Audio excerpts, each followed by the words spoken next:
listen to this. This is mind-boggling. This is just too much. This hadith is too much.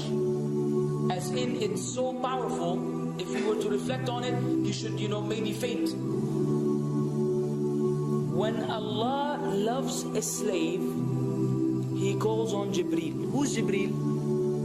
You know who Jibreel is? The greatest of the Malaika, as far as Ahl Sunnah wal Jama'ah. The one whom when the Prophet ﷺ saw, he fainted alayhi salatu wasalam, because of his wings had covered the horizon. Jibreel, the angel who's responsible for the most virtuous thing, which is conveying the revelation from Allah to the messengers of Allah.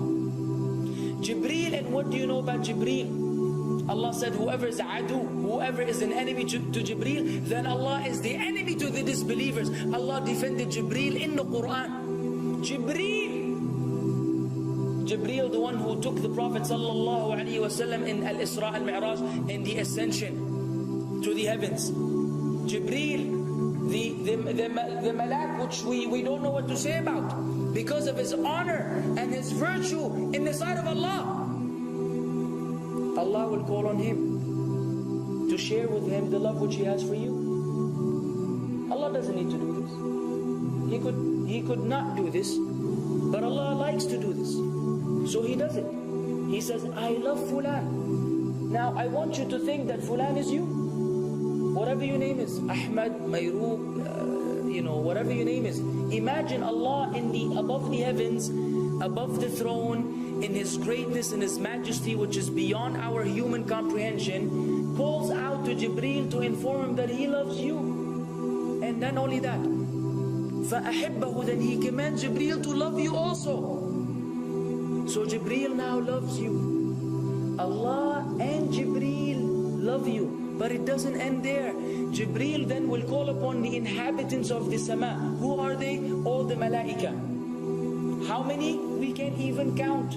Trillions and trillions of malaika which Allah created beyond our, again, human comprehension. All of them are commanded simultaneously to love you. First Jibreel says, Allah loves Fulan, so now you have to love him. Then all of the angels in the heavens love you. Then Allah will place acceptance for you on earth. So people will love you. Not everyone. You may be saying, why do I have enemies? People who love the Sunnah will love you. The people who love Allah and His Messenger will love you. The people who are upon the correct aqidah and methodology will love you. Other people may hate you because of a problem in them, not because of a problem in you. Because you may say, well, this fasiq, this evil, disobedient person doesn't love me. Don't expect him to love you. He loves people like himself. Who will love you? Righteous people. Righteous people. They don't know why. They don't even know why. You've never even given them $1 or a riyal or a pound. You've never done anything for them. Maybe you scream at them. Maybe you do other things. It's Allah. Why? Because Allah had loved you first, then Jibreel had loved you first, then the Malaika loved you afterwards, then Allah put acceptance for you on earth, so people have no choice but to love you. We ask Allah to make us among them. Now what better than that? What else do you want? What else do you want? What? If you're a person whom Allah loves, in every movement you go, you do, you pray, you sleep, whatever you do, you are among those whom Allah loves and Jibreel loves and the angel loves. What else do you want, ya akhi? You're guaranteed success in this life and in the life to come. Guaranteed. No way Allah will punish you. No way. No way Allah will punish someone whom He loves. But the hadith doesn't stop. The hadith has a very saddening continuation, which we should seek refuge with Allah from. وَإِذَا أَبْغَضَ عَبْدًا, and if Allah hates a slave, He also calls on Jibreel. And He informs Jibreel that He hates this person. So He will command Jibreel to hate this person. Then Jibreel will tell the angels to hate this person. Then Allah will put hatred for him on earth. La ilaha illallah. Imagine you walking upon the planet, the face of the earth which Allah created, while Allah hates you, and the angels hate you, and Jibreel hates you, and the righteous people hate you. What a sad state for a human being. And ikhwan, we could be one of those as well. If you are are prideful, arrogant, you are qualified for this hatred, because Allah does not love kulla mutakabbirin jabbar. Allah does not love the arrogant, the prideful. If you go against the sunnah, then Allah does not love those who go against the sunnah.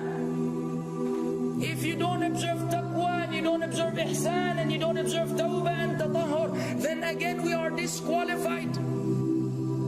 If you, many things which we can mention, many things which will bring about Allah's hatred and deprive us of Allah's love. It's a very sensitive situation, meaning right now, you have to be one of these two. Either Allah loves you or He doesn't. But there's always good news, even for those people whom we can be amongst. It's not too late because you're alive. It's not too late because it's Ramadan. It's not too late because you're breathing. Even if you led a life of someone who had attained Allah's hatred, if you were to return to Allah, then Allah will love you and be happier. He will be so happy with your tawbah than a man who lost his mount in the desert. Upon it was his food and his drink, and then he waited under a tree for death. And all of a sudden he opened his eyes and he sees his camel or his horse or whatever that was right in front of him. And he gets so happy, he said, Allahumma anta abdi wa ana rabbuka. Oh Allah, you are my slave and I am your Lord.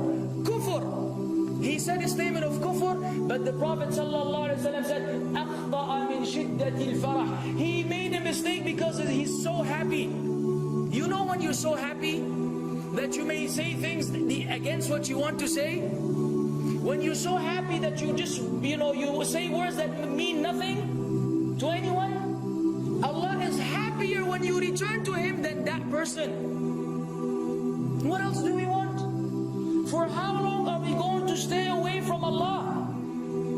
For how long are we going to lead the life of the heedless? For how long are we going to go against the sunnah? What are you waiting for? Death? Death. حتى إذا جاء أحدهم الموت قال رب ارجعون لعلي أعمل صالحا فيما تركت كلا. Until when death comes to one of them, you say, oh Allah, allow me to return so that I may do good in that which I left behind. And it will be said to him, no, it's only a word. إنها كلمة هو قائلها. It's nothing but a wish and a word he will have. It will not be fulfilled.